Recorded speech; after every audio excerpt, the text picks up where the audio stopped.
for joining us this morning. Tell us, what would the terms of your legislation be on assisted suicide? It would allow somebody who had a diagnosis of a terminal illness that was likely to lead to them dying within 6 months, being able to take their own life with assistance, and the assistance would be probably a prescription of lethal drugs, but only if 2 doctors had certified that they did have the terminal illness, and it was their free and their own view that they did want to take their own life. How, in your view, do the comments from Professor Hawking amend the argument, if you like? Well, I think he is a very important voice in favour of a change in the law. He is somebody who people accord great respect to, and he's somebody who's lived his life through great health difficulties. And him saying that he thinks there should be a change in the law is, I believe, a very significant voice in favour of that change, which more and more people seem to be supporting.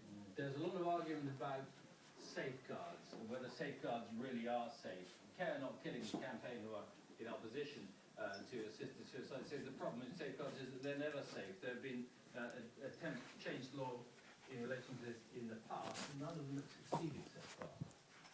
I think the safeguards are incredibly important. I think the question is, can you provide sufficiently good safeguards to give people, in the context of a terminal illness that is going to end their life within 6 months, the freedom to decide precisely how they die? Because for many people, in those last days or those last weeks, fighting to survive amidst great personal difficulties may be not what they want.